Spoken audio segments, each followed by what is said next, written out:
नमस्ते बच्चों। Welcome back to my channel versatile educator and this is Umesh Pariyar. हमने बाकी वीडियोस में बहुत चीजें पढ़ी थी। 8 एक वीडियो आ चुके हैं ऑलरेडी हमारे, एक बार गो थ्रू कर लेना सारा, और तो उससे पता चल जाएगा कि हमने क्या पढ़ लिया है। वो क्लास होने वाली है सीबीएसई क्लास 12, आईसीएसई वालों को भी ये है, और वर्टिकल बैलेंस शीट्स तो बहुत सारे अलग फील्ड्स में भी काम आता है, जैसे 3rd year, 2nd year, 1st year वालों को भी।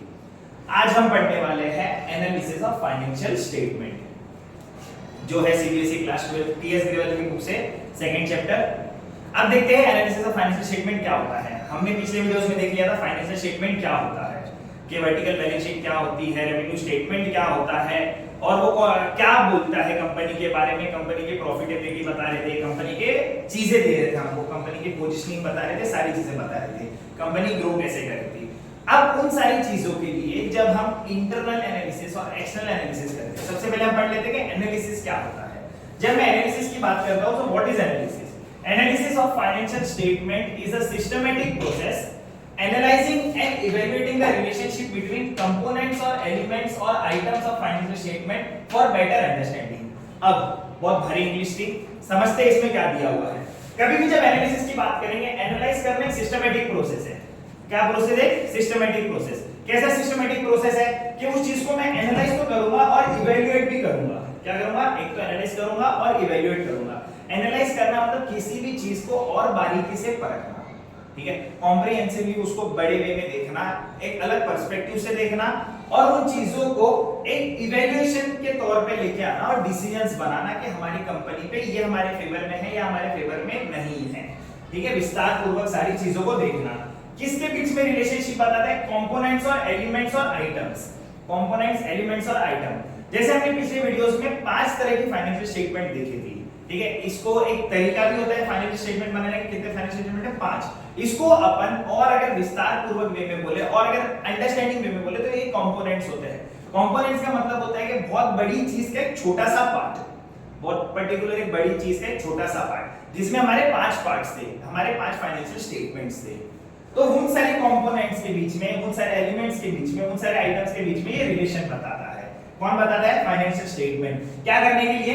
For better understanding. अब बेटर अंडरस्टैंडिंग किसको चाहिए कंपनी के अंदर? एक तो इंटरनल मैनेजमेंट को चाहिए, मेरे बोर्ड ऑफ डायरेक्टर्स, मेरे मैनेजर्स, मेरे हर डिपार्टमेंट के हेड्स, इनको बेटर अंडरस्टैंडिंग के लिए मेरे को रिपोर्ट करके एक चीज देनी पड़ती है, ठीक है। रिपोर्ट करने के लिए कंपनी में अपने पास एक अलग बंदा होता है, अकाउंटिंग वाला बंदा होता है, सीएस होता है, सीए होते हैं, बहुत सारे लोग होते हैं जो सारी रिपोर्ट्स रेडी करके इनको दे देते हैं। फाइनेंशियल स्टेटमेंट रेडी करके दे देते हैं। बैलेंस शीट बोल लो, रेवेन्यू स्टेटमेंट बोल लो, सारी चीजें बोल लो। अब तो बेटर अंडरस्टैंडिंग के लिए, अब जब ये सारी रिपोर्ट बोर्ड ऑफ डायरेक्टर्स के पास आती है, शेयर होल्डर्स के पास आती है, तो ये लोग क्या करते हैं? ये उन चीजों को समझते हैं, क्योंकि एनालाइज करके रिपोर्ट दिया हुआ रहता है, ये उन चीजों को समझते हैं और उससे ये लोग फाइनेंशियल पोजीशन रेडी करते हैं, कंपनी के प्रॉफिटेबिलिटी देखते हैं, कंपनी के ऑपरेटिंग एफिशिएंसीज देखते हैं। ऑपरेटिंग एफिशिएंसी जो कंपनी का मेन काम है, जिससे कंपनी मेन पैसे कमा रही है। मैन्युफैक्चरिंग है तो मैन्युफैक्चरिंग कंपनी का मेन काम है मैन्युफैक्चरिंग करना, चीजें बनाना और चीजें बेचना। कैसे, क्यों, कैसे बेचना है, वो सब मेरे फाइनेंशियल स्टेटमेंट एनालाइज करने पर पता चलेगा। और मेरा पोटेंशियल ग्रोथ बताता है कंपनी का, कि कंपनी किस हिसाब से ग्रो करने वाली है। ये मतलब था मेरे एनालाइज का। अब कोई भी चीज एनालाइज करने के लिए मेरे को चाहिए डेटा, ठीक है। डेटा आएगा कहां से? डेटा आएगा मेरे फाइनेंशियल स्टेटमेंट से। अब कंपनी हर एक चीज को कंपेयर करती है, चीजों को परखती है, चीजों को देखती है। मेरे को एक बेस चाहिए जिससे मैं अपनी इस साल के डेटा को कंपेयर कर सकूं कि हमने ग्रो किया है या नहीं किया है। पक्का एकदम? तो ये पार्ट मेरे आ जाएंगे सारे एनालिसिस ऑफ फाइनेंशियल स्टेटमेंट। अब जब एनालिसिस की बात करते हैं तो analysis without interpretation is nothing. जब भी मैं एनालिसिस की बात करूंगा तो एनालिसिस किससे कंसर्न होता है? With simplification of financial data. Data एक नंबर चाहिए होगा मेरे को नंबर्स कैसे मिलेंगे? मेरे को मेरे फाइनेंशियल स्टेटमेंट से डेटा मिल जाएगा कि इस साल का मेरा क्या डेटा था, इस फाइनेंशियल पीरियड का कंपनी के पास क्या डेटा था, कंपनी के लायबिलिटीज क्या थे, कंपनी के एसेट्स क्या थे, कंपनी का प्रॉफिटेबिलिटी क्या था, कंपनी लॉस मेकिंग था, कंपनी नहीं था लॉस मेकिंग, कंपनी के डिविडेंड पॉलिसीज क्या-क्या होंगे, कंपनी के जो शेयर होल्डर्स हैं उनको डिविडेंड देना, कंपनी के जो डिबेंचर होल्डर्स हैं उनको इंटरेस्ट देना। ये सारी चीजें मेरी फाइनेंशियल स्टेटमेंट बताती है। और फाइनेंशियल स्टेटमेंट का एनालिसिस भी बताएगा। एनालिसिस किससे कंसर्न होता है मेरा? Simplification of financial data given in the financial statement by proper classification। जब मैं एनालाइज करता हूँ चीजों को तो मैं प्रॉपर्ली क्लासिफाइड करता हूँ। मैंने फाइनेंशियल स्टेटमेंट के फॉर्मेट भी देखा था शेड्यूल 3 के हिसाब से। जब मैंने वो स्टेटमेंट देखा था तो मेरे को समझ गया था कि इतने मेरे लायबिलिटी वाले पार्ट है टॉप वाले पे, नीचे मेरे एसेट्स वाले पार्ट है।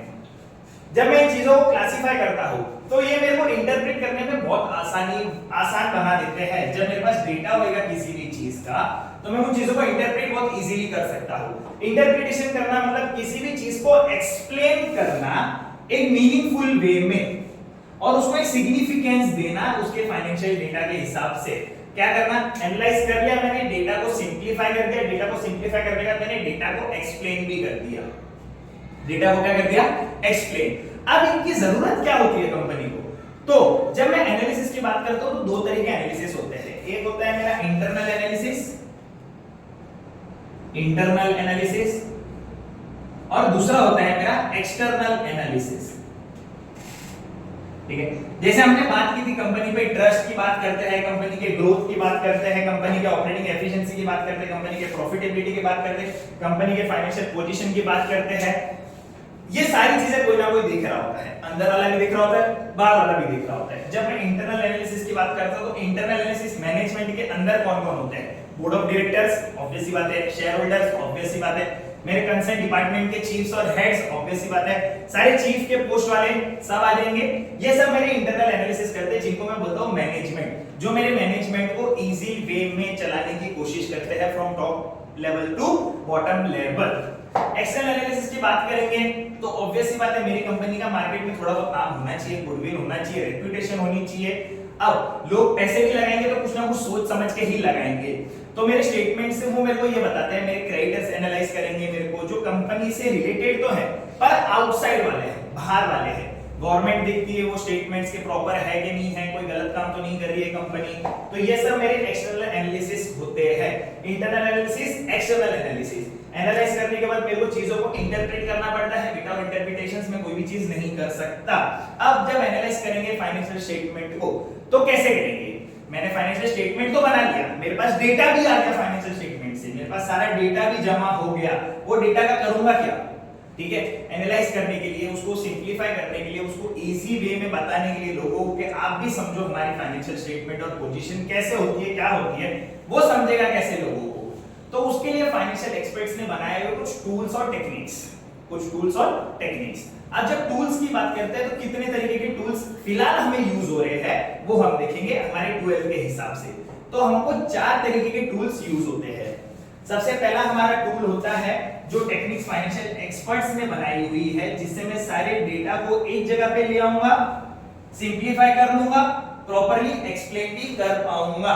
ठीक है, जिससे इंटरनल एनालिसिस भी हो जाएगा और एक्सटर्नल एनालिसिस भी हो जाएगा। सबसे पहला होता है मेरा कंपैरेटिव बैलेंस शीट और revenue statement. Comparative balance sheet and revenue statement. दूसरा होता है मेरा कॉमन साइज बैलेंस शीट और common size revenue statement.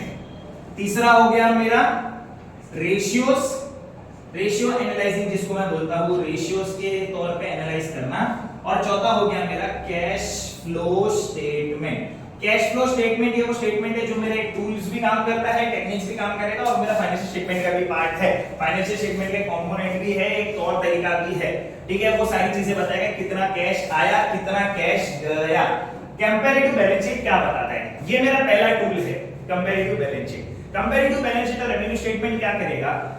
Different period का, अब मेरी कंपनी मान लो शर्ट बनाने की, तो मेरे को भी तो कहीं ना कहीं से कंपेयर करना पड़ेगा कि मेरी कंपनी बेटर है या नहीं है वो कंपनी से।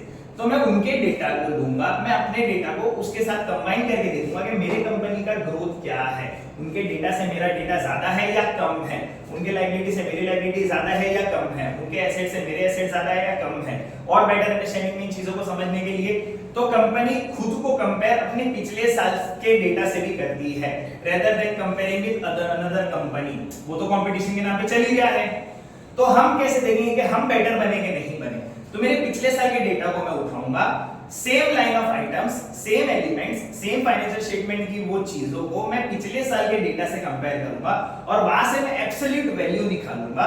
मैं देखूंगा कि यहाँ से मेरा ग्रोथ है या नहीं है, इंक्रीज हुआ है या डिक्रीज हुआ है, मेरी सारी फाइनेंशियल स्टेटमेंट की आइटम लायबिलिटी बढ़ी है या कम हुई है, एसेट बढ़े हैं या कम हुए हैं, उस पॉइंट से तो मेरा बेस बन जाता है मेरा पिछला ईयर। ठीक है, अब कंपैरेटिव बैलेंस शीट और रेवेन्यू स्टेटमेंट को मैं बोलता हूं हॉरिजॉन्टल एनालिसिस भी बोलता हूं, हॉरिजॉन्टल एनालिसिस।